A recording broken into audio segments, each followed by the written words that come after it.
दिंडोरी लोकसभा मतदारसंघाचा काल निकाल लागलाय। मात्र या निकालानंतर एक नाव चर्चेत आलंय, ते म्हणजे बाबू बगरे। बाबू बगरे हे अपक्ष उमेदवार होते, त्यांची निशाणी त्या ठिकाणी तुतारी होती। मात्र त्या ठिकाणी जे उमेदवार निवडून आले महाविकास आघाडीचे भास्कर बगरे यांची जी निशाणी होती ती देखील तुतारी वाजवणारा माणूस होता। त्यामुळे कुठेतरी बाबू बगरे यांना जवळपास 1,03,362 इतकी मतं त्या ठिकाणी पडले। त्यासोबत पोस्टल मतांमध्ये देखील त्यांना 108 हे एवढे मतदान पडले। आपल्यासोबत स्वतः बाबू बगरे आहेत, आपण त्यांच्याशी बोलण्याचा प्रयत्न करू। काय सांगाल, आपण त्या ठिकाणी उमेदवारी केली होती, जवळपास 1,03,000च्या वरती आपल्याला मतं पडली।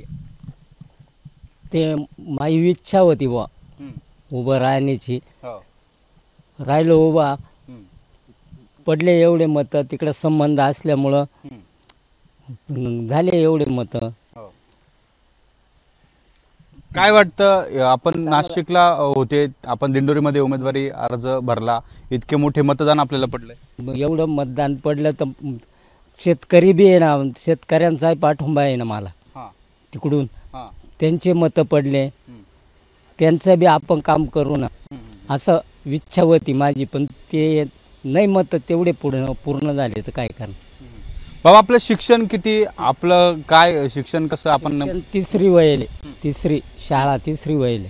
मग आपण थेट खासदारकीला उमेदवारी अर्ज भरायचं नेमकं कारण काय होतं? कारण जागा होती ना, आदिवासी जागा होती, इच्छा झाली म्हणजे भरायचं, काय होईल ते होईल, पडलं आलं, माझी इच्छा होती, भरला मी फॉर्म। कोणी काय मला सांगितलं नाही, बोललं नाही, मी स्वतः माझ्या मताने भरला फॉर्म। आपण तिथं उमेदवारी अर्ज भरला, 1 लाखापेक्षा जास्त मतदान त्या ठिकाणी पडलं, आपलं तुतारी चिन्ह होतं, त्यामुळे आपल्याला मतदान पडलं असं लोक म्हणताय। काय सांगाल, आपण कसा प्रचार केला होता? प्रचार चांगला केला ना, प्रचार केला म्हणूनच एवढे मतं पडले ना, बाकी काय। कसा प्रचार केला, लोकांना काय सांगितलं, का बरं तुम्हाला निवडून द्या, काय लोकांना तेव्हा आव्हान केलं होतं, काय सांगितलं होतं लोकांना? लोकांना सांगितलं काय कामं असले ते करू आपण, आलो तर करू, आणि नाही आलं तर काय, कांद्याचा प्रश्न आहे, पाण्याचा आहे, तिथला आदिवासी प्रश्न सोडू ना, आता पडलंयच तर आता काय करणार आहे। ज्यावेळेस ते मतदान आपण करतो, त्या मतदानाच्या बॅलेट पेपरवर त्या मशीनवर आपलं नाव होतं, त्याच्या पुढे सर नाव होतं, आपल्याला सर म्हणून का बरं? सर म्हणून आहे ना, असे लहानपणापासून म्हणायचे जोडीदार पोरं बिरं शाळामध्ये इकडे तिकडे म्हणायचे, ते पडलं टोकन नाव त्याच्यात सर, नाही तर बाबू बगरेचे दाखल्यावर ते टोकन नाव गेलं लागून त्याच्यात सर म्हणून। त्या सर नावामुळे आपल्याला एवढं मतदान पडलं असं लोक म्हणतात। सर मुळे पडलं म्हणजे ते काय सांग होईल ना, तसं होऊ शकतं ना, का बा सर असतील, ओळखता सर म्हणून, ओळखता म्हणून इतकं मतदान। बरं, आपण दिवसभर नेमकं काय काम करता, आपली शेती आहे का, नेमकं आपलं कामकाज कसं असतं दिवसभरातलं, काय सांगाल? शेती असे बारे बिरे द्यायचे, मजुरीच करायची, दुसरं काही नाही। 2 गायी आहे बस, बाकी मासे मारायचे, काही आलं असे आंबे फिंबे उतरायचे, ते करायचे।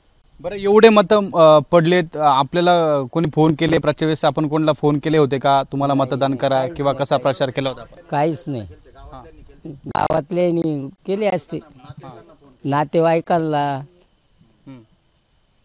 बस तेवढ्यालाच।